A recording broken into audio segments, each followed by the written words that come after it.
Terima kasih pemirsa, Anda masih bersama kami dalam Juru Bicara. Pemirsa, terbitnya Perpu nomor 2 tahun 2022 di penghujung tahun, sebenarnya apa alasan pemerintah untuk segera mengambil langkah dengan menerbitkan Perpu tersebut sebagai pengganti Undang-Undang Cipta Kerja yang sebelumnya telah diminta perbaikan oleh Mahkamah Konstitusi?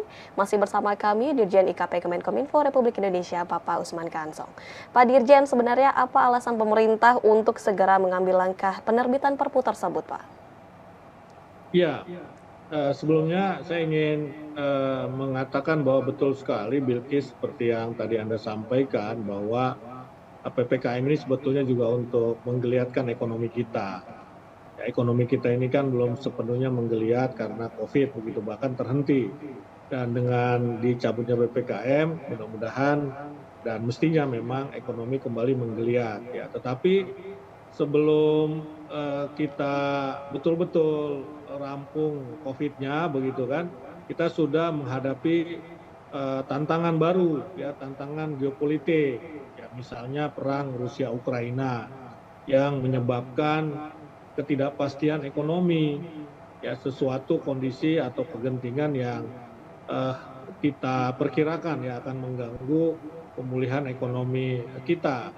Sebab perang Rusia Ukraina ini bisa menciptakan krisis pangan, krisis energi dan juga krisis ekonomi begitu.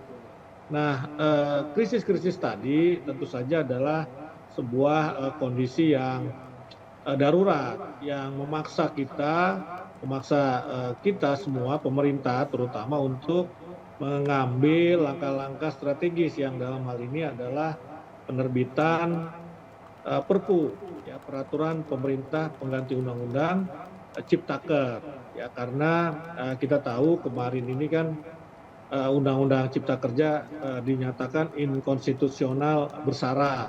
Nah, kemudian karena kondisinya juga sedang darurat, investor membutuhkan kepastian karena keputusan MK tadi itu yang mengatakan Undang-Undang Cipta Kerja inkonstitusional bersyarat, maka kita memerlukan satu kepastian ya, yang kita berikan kepada investor. Nah, karena itu lahirlah Perpu begitu.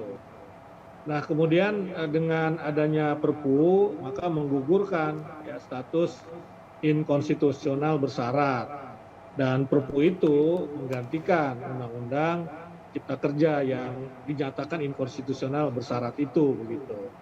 Nah, jadi karena Perpu itu kan setikat undang-undang, tinggal nanti mendapatkan persetujuan Dewan Perwakilan Rakyat. Ya, Dewan Perwakilan Rakyat dalam kesempatan pertama setelah masa reses, saya kira ini akan membicarakannya, akan menyidangkannya di parlemen dan mudah-mudahan akan memberikan persetujuan terhadap Undang-Undang Cipta Kerja ini agar ada kepastian. Ada kepastian bagi para investor untuk menanamkan modalnya di Indonesia begitu ya, di Indonesia karena kita punya target seperti tadi ada sampaikan di pengantar, kita punya target investasi 1.400 triliun misalnya, kemudian pertumbuhan ekonomi di atas 5% dan salah satu penopang pertumbuhan ekonomi ya adalah investasi.